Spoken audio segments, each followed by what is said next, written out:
and welcome back to Ladies Can We Talk. This is Debbie Georgatos. I'm so excited to have our guest on with this for half an hour. His name is Phil Haney. We have him on the line, and he is the author of a book, See Something, Say Nothing. The title ought to make you ask questions. Good evening, Phil. Howdy. Glad to be here. I'm so glad you're here, and I will tell our listeners I had the great opportunity to meet Phil Haney a couple of times in the last few months, and he was actually a founding member of the Department of Homeland Security, and his book, See Something, Say Nothing, is a brilliant title capturing your experience serving in the Department of Homeland Security and realizing how much of what you were doing, the government and truth you were tracking down, the government wasn't interested in knowing. But I want to start before that and tell you, I started reading your book, and just even the first few chapters, I just was amazed by how much detailed work goes into connecting the dots to figuring out who is a threat. So can you describe a little bit about what you do within the Department of Homeland Security to try to figure out who are the threats to America, who are the Islamic terrorists, and how are they coming here? How do you go about all that work? Well, it's a combination of a lot of moving parts. I call it the carburetor, one of the most complicated parts of the engine, taking it apart and putting it back together. But when I did cases, I'd always start out with a spreadsheet, just a blank spreadsheet, and I'd start filling in blanks. And the way I build a probable cause case is to focus not only on the individuals, which you hear a lot of in these terrorist attacks. They always talk about Syed Farouk and Tashfeen Malik and Omar Mateen and Nidal Hassan and people like that. But what they don't look at most of the time are the organizations. So I start putting together a spreadsheet of the organizations and the individuals, and I just start working, tracking, doing analysis, looking on their own websites, and then using the classified information that we had, I would put the picture together until I get kind of a composite, if you will, of not only individuals that are transiting back and forth between these organizations or mosques, but the mosques and organizations themselves. Pretty soon, you have what we call a network. So if you have a organization that has derogatory information, that by default, at least in the early days of Department of Homeland Security, was enough for you to upgrade your scrutiny of individuals that were coming and transiting back and forth to those mosques, for example. And we just build on it like bricks in a wall. And pretty soon you come to a point of probable cause.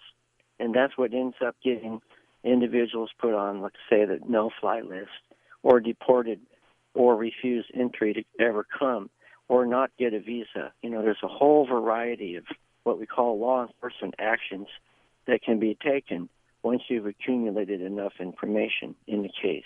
Okay, so Phil, I love what you're describing. And again, tonight, if you just tuned in, we're speaking with Phil Haney, the author of See Something, Say Nothing. And I had mentioned, I was so struck starting your book, realizing the in-depth work. You kind of think of someone who's investigating terrorism as a high thriller, like one of those, novels where you're just in danger every moment and zipping around the world doing high-risk things. But actually, the incredible detail and patience and determination and tenacity to uncover links and identities and what schools they've attended and who they've connected with and how they met with other people. All of that is a very, and I'm getting to a point which is what you did was not just a broad sweep, every Muslim is a possible terrorist, every Muslim should be someone we suspect. It was profoundly intricate, detailed work that caused you to come up with some probable cause findings, I guess you call them, with certain people. So I want to fast forward to now then. You've been interviewed recently in several media sources essentially talking about the idea that you helped identify people and groups with terror links ever since 9/11, and that you've been profiling individuals, and at the end of the day, perhaps you may have been able to stop the San Bernardino attack, but your work within the Department of Homeland Security was shut down. So can you tell our listeners about that? Yes, the case that I'm referring to, we called it the Tablighi Jamaat initiative. Tablighi Jamaat is a similar organization to the Muslim Brotherhood except that they originate in the Asian subcontinent, meaning India, Pakistan, Afghanistan, some over into Afghanistan. They have a school of Islam called Deoband. Deoband is a city in north-central India. And in the 1860s, during the Hajj, the people from that part of the world found out that the people in Saudi Arabia thought and believed exactly the same way in terms of Islamic law. And so they formed a kind of an alliance, and that's why you hear so often Saudi Arabia supporting the madrasas in those parts of the world, because they are actually ideologically exactly the same. So Saudi Arabia supports these schools, Islamic schools, and they graduate individuals out of them schools. Some of them become members of what we know of as the Taliban. Taliban just means student. It's the plural of the word Talib, but they're students of Deobandi School of Islam. Another big group in that part of the world is called Lashkar-e-Taiba. They are the ones that did the Mumbai massacre. And another big group from that part of the world is the one I particularly focused on. It's called Tablighi Jamaat. Tablighi Jamaat means party or group of promoters. And what they do is they travel around the world, different countries, in groups of 2 or 3 or 4. And I noticed back in 2006 that they were coming into the United States through my port, which was Atlanta. I would interview them, and I would find out, where are you going? And they would always have these letters signed by the imam of the mosque. Let's say it was in New York, in Corona, Queens, New York, signed by an imam that was already on our radar. So right there, you have a starting point for a case. If you guys are going to see somebody that we already have on our radar, the chances are pretty high that you're involved in some things maybe you shouldn't be. And so by working together with my colleagues up at the National Targeting Center in Washington, we put this big case together called the Tablighi Jamaat Initiative. I ended up going to Washington and working on the case in the year 2011. Fast forward to about the middle of 2012, and we got a visit from the Department of State, 7 lawyers and 3 SESs. Those are executive-level directors. They sat down in a room upstairs at the NTC, and they said, we have concerns about your focus on Tablighi Jamaat because they're not a designated terrorist organization, and basically we're concerned that you might be violating their civil rights and civil liberties because you're assuming that they're all terrorists. Well, that wasn't really what we were doing. We had 1,200 law enforcement actions based off that case, the Tablighi Jamaat case, in about 9 months. Again, those are refusal of entry, cancellations of visas, those kind of things. I also was commended by National Targeting Center for finding 300 individuals with possible links to terrorism. Despite all that, they shut the case down. I went back to my port. I worked on another component of that case, and that is the 67 records that you may have heard me talk about before that subsequently linked directly to San Bernardino, the Darul al-Islamiyya Mosque in San Bernardino, and the Fort Pierce Mosque, the one that Omar Mateen went to, direct link to both of them. So my plausible premise is that if we had simply been allowed to keep working and doing what we're doing before, connecting the dots, that is highly probable that we would have prevented the attack. And the sad irony is that we wouldn't even have known it. We only know when we fail. We don't know when we're successful because nothing happens. But we're cops, you know? Yes. We're speaking with Phillip Haney, who is the author of See Something, Say Nothing.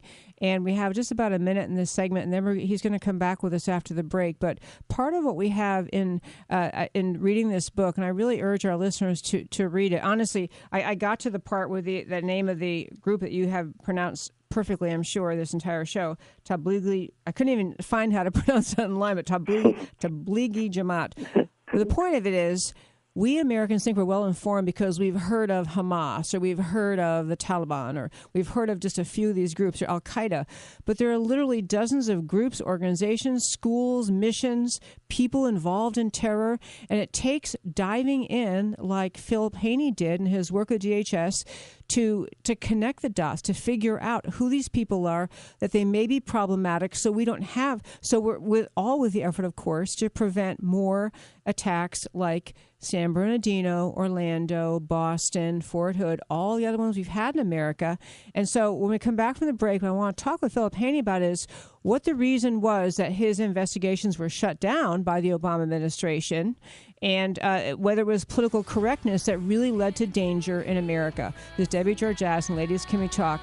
Come right back, and we'll keep on talking with Phillip Haney. Welcome back to Ladies Can We Talk. We are continuing a fascinating, if alarming, conversation with an American citizen, an actual friend. I've met him several times, named Phillip Haney, author of See Something, Say Nothing. And Phillip Haney was a Department of Homeland Security, actually a founding member, just a dedicated worker within the Department of Homeland Security, who dug in and did some investigative work we were talking about before the break, which caused him to raise alarm bells about a particular group, not just one particular, about many groups and different individuals. But what I want to get to now is you, Phillip Haney, were told in 2012 by the Department of Homeland Security to stop investigating particular groups that may have allowed you to get to, allowed you to have ultimately prevented the San Bernardino attack by keeping those two folks out of our country. So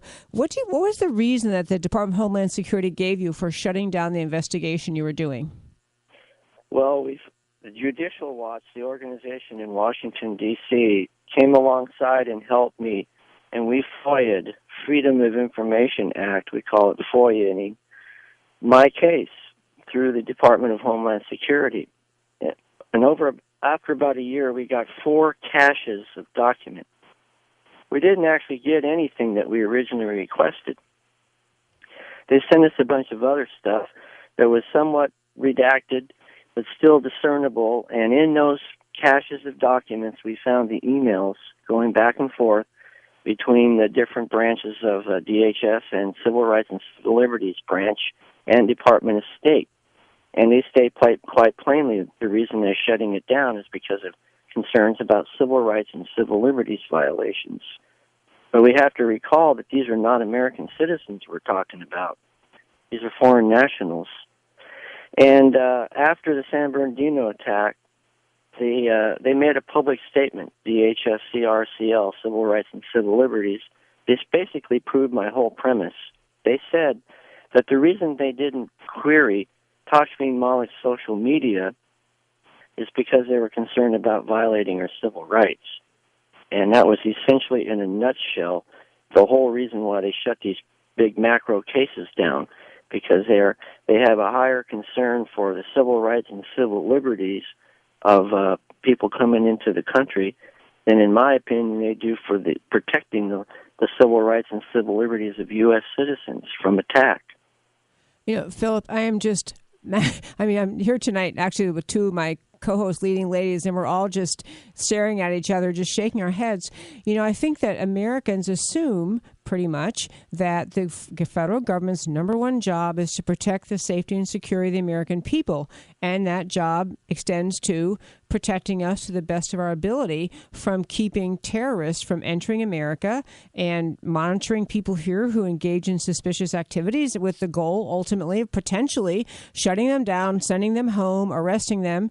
And yet what you're really saying is it sounds like it was more of a motivation by the Department of Homeland Security along with the State Department to protect the civil liberties of non-U.S. citizens who they thought maybe you were targeting because they were Muslim.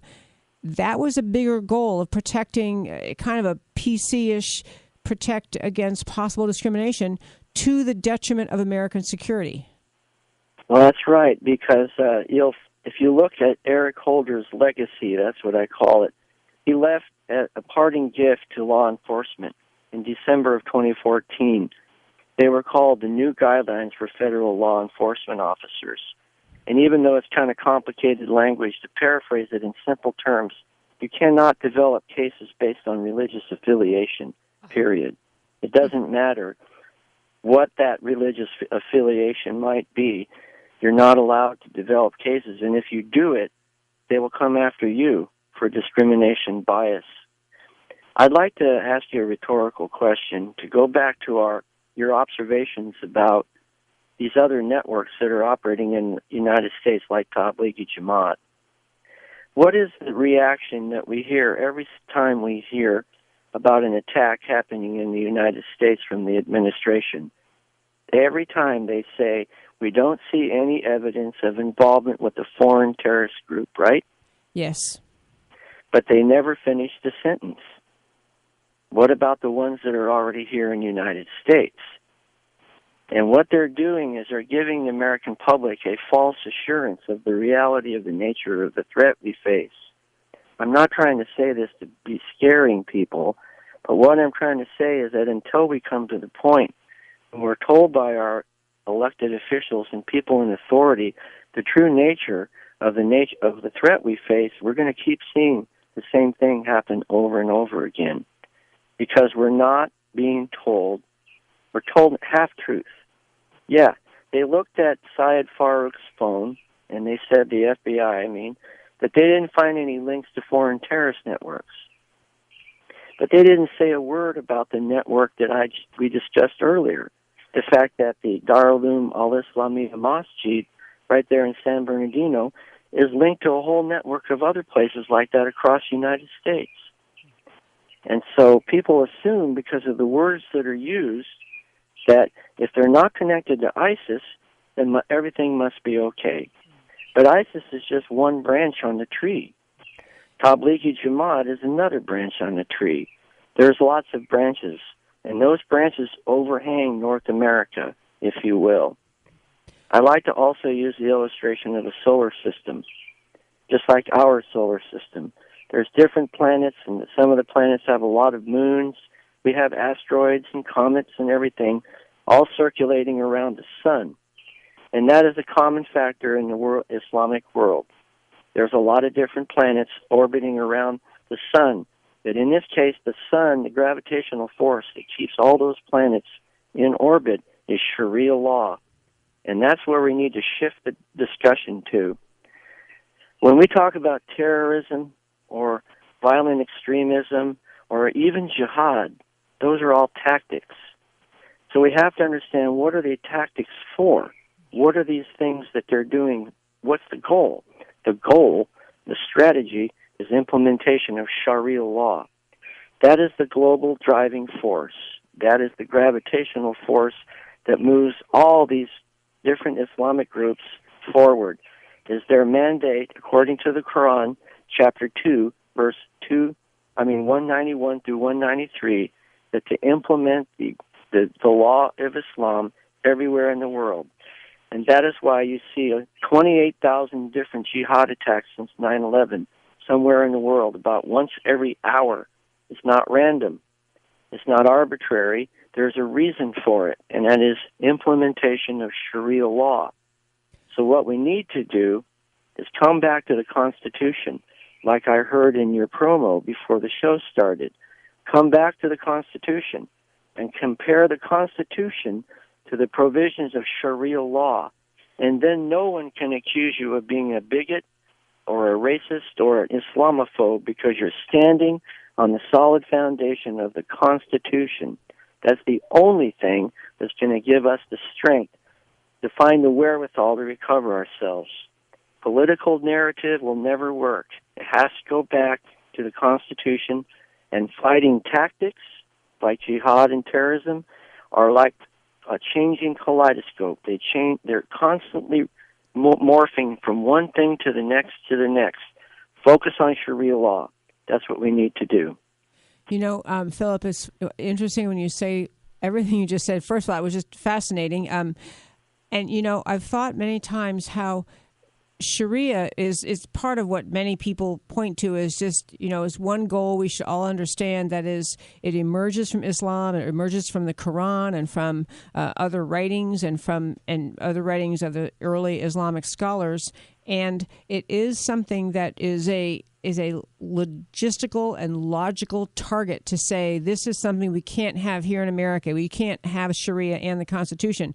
But back to your point a moment ago when you were saying that the people within Department of Homeland Security thought you were unfairly targeting Islam or members of the Islamic faith. Sharia is only in Islam. I mean, and this is part of the problem we have in America. It's not part of Catholicism or Lutheranism or Baptist or the Baha'i faith or Confucianism or any other religion. It's only part of Islam, and it is interwoven, sadly, within Islam. There are religious beliefs about God and prayer, but it is interwoven. It's a conquest ideology. Islam is, from its inception, a conquest ideology. It's a military ideology. It is a political ideology, as you say, seeking Sharia. So it just seems like we are to argue that focusing and preventing terrorism, focusing on members of people who are members of Islamic faith. It's what else would we focus on? It's not because of the purely religious beliefs. It's because Sharia is interwoven with Islam. Well, any of the listening audience that shoots, let's say you're a law enforcement officer, active duty, we all have to qualify every quarter with our service weapon. It's part of the job. So sometimes we have shooting scenarios where we move or the target moves, or in other cases we have targets that turn on a split second, and we have to fire for, let's say, 3 seconds and then stop. Well, if we shoot at a moving target and refuse to follow the target, we're just shooting into space. We're going to waste our ammunition. But if we know where the target is going to end up, down in that corner, so to speak, then we aim in on that place and we wait for the target to show up. That's kind of the difference between strategy and tactics. Basically, what we're doing is shooting at moving targets. And sometimes we don't even see the target at all. We're essentially shooting into the dark. Wow. Okay, we're speaking with Phil Haney, and we're about to finish with this segment, but he's the author of See Something, Say Something. This was so illuminating and interesting and kind of scary. But, Phil, can you tell our listeners, besides getting your book on Amazon or in bookstores, where can they go learn more information about you and what you're doing?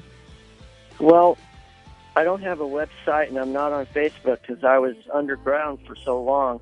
There's a pretty good bio of me on the Amazon website. You can start there, and then just query my name, and you'll find a lot of shows and radios and TVs that I've been doing, plus articles. I've written a lot, too.